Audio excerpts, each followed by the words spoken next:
కొత్తగా అధికారంలోకి వచ్చినటువంటి పార్టీలు, ఆ రాష్ట్రాన్ని నడుపుతున్నటువంటి ముఖ్యమంత్రి, ప్రజలకు ఇచ్చినటువంటి హామీలు, వాటి అమలు, రాష్ట్ర పురోభివృద్ధి, ఏ విధంగా అభివృద్ధి దిశగా ముందుకెళ్ళాలి, ఇటువంటి వాటి మీద దృష్టి పెడతారు. రాజకీయాలనేది తర్వాత ఎప్పుడో చూసుకుంటారు. కానీ ఆంధ్రప్రదేశ్లో చంద్రబాబు నేతృత్వంలో అధికారంలోకి వచ్చిన కూటమి అసలు ఒక నీచత్వమే సిగ్గుపడేంత రాజకీయం 3 నెలల నుంచి చేస్తూ ఉన్నారు.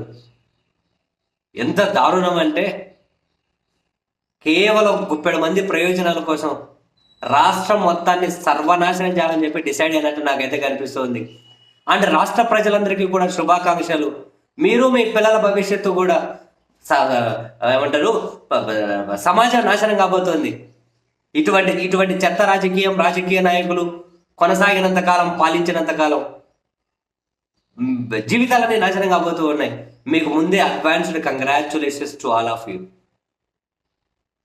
అనుమానం అక్కర్లే. ఎక్కడైనా పాలన అనేది ఫెయిర్నెస్ చుట్టూ తిరగాలి.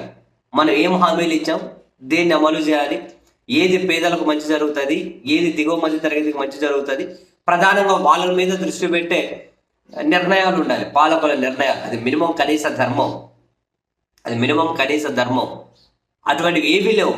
సిబిఎస్ఈ రద్దు మీద అటువంటి వాటి మీద చర్చ ఉండదు. మెడికల్ కాలేజీ ఏమంటారు, ప్రైవేట్ పరం చేసే వాటి మీద చర్చ ఉండదు. మెడికల్ సీట్లు నాశనం చేసేది, విద్యార్థుల జీవితాలు నాశనం అయిపోయాయి. ఇటువంటి వాటి మీద చర్చ ఉండదు. ఇప్పుడు విశాఖ స్టీల్ ప్రైవేటైజేషన్, దాని మీద ముఖ్యమంత్రి స్థాయి వ్యక్తి అది ప్రైవేటైజేషన్ చేయడమే కరెక్ట్ అనే విధంగా వ్యాఖ్యలు చేశారు. ఇటువంటి వాటి మీద చర్చ లేదు. హత్యల మీద చర్చ లేదు, అత్యాచారాల మీద చర్చ లేదు, కలుషిత ఆహారం తింటుంటే దాని మీద చర్చ లేదు, ఎన్నికల మేనిఫెస్టోలో ఇచ్చిన హామీలు దాని అమలు మీద చర్చ లేదు. రాష్ట్ర ప్రజలు నెత్తిన అందరి మీద అప్పు తెచ్చి ఆ నదిలో బిల్డింగ్లు కడతాం, అమరావతి కడతామంటే అటువంటి వాటి మీద చర్చ లేదు. ఇది అసలు సమాజానికి పనికొచ్చి ప్రజలకు అవసరమైన దేని మీద చర్చ లేకుండా అంత నీచత్వం మీదనే చర్చకు తెరలేపుతున్నారు.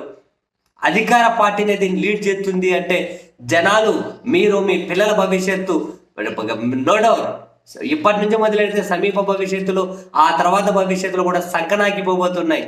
మీరు ఆ సంకనాకడంలో మీరు కానీ తెలియకుండానే అయిపోతున్నారు. విజయవంతంగా అయిపోండి, జీవితాలు నాశనం చేసుకోండి, మీ పిల్లల జీవితాలు కూడా సంకనాకిచ్చేయండి. వాళ్ళకు మంచి చదువు వద్దు, వాళ్ళకు మంచి భవిష్యత్తు వద్దు, ఏం అక్కర్లే. వాళ్ళకి ఇంగ్లీష్ వద్దు, సిబిఎస్ఈ వద్దు, మీ పిల్లలకు మెడికల్ సీట్లు వద్దు, ఏం అక్కర్లే. మీ పిల్లలకు మంచి తిండి వద్దు, మంచి బట్టలు వద్దు. ఉన్నోడు ప్రైవేట్ స్కూల్కి వెళ్ళి చదువుకోవాలి, లేనోడు అన్ని మూసుకొని ఇంట్లో ఉండాలి. దీనికి ఇందులో మీరు భాగస్వాములు అవుతున్నారు. విజయవంతంగా అవ్వండి. నలుగురి ప్రయోజనాల కోసం మీరు కానీ వెళ్ళి వాళ్ళ సంకలనాకండి. ఏ అనుమానం ఇటువంటి వ్యాఖ్యలు చేయాలి అంటే మనం ఏమి ఇబ్బంది పడాల్సిన అవసరం లేదు. ఎందుకంటే ముమ్మాటికి నిజాలు కాబట్టి. అసలు రాష్ట్రంలో ఏం జరుగుతుందో అర్థమవుతుందా? నాశనం అయిపోతుంది సమాజం. కొందరు నీచమైన రాజకీయ నాయకుల కొందరు నీచత్వం, అసలు రాజకీయం కోసం ఎంత నీచత్వానికి దిగజారుతారో, కొందరి చరిత్ర అంతా అదే నీచత్వం. సో అటువంటి వాళ్ళకు పాలించే అవకాశాలు ఎట్లా వస్తాయో తెలియదు నాకైతే. చరిత్ర అంతా నీచత్వమే. కనీసం ఒక రవ్వంత బాధ్యత ఉండదు. రాజకీయం కోసం ఏ స్థాయి నీచత్వానికైనా దిగజారిపోయే అటువంటి మనుషుల మధ్య ఆంధ్రప్రదేశ్ నాశనం కాబోతోంది, సర్వనాశనం కాబోతోంది. అందులో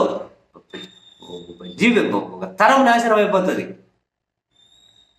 ఒక 5 సంవత్సరాలు తీసుకునే నిర్ణయాలు, ఎప్పుడైనా జగన్ 5 సంవత్సరాలు తీసుకునే నిర్ణయాలు ఒక తరం నాశనం అవుతుందా, మంచి జరుగుతుందా, ఎవరికి వాళ్ళు నిర్ణయించుకోవాలి.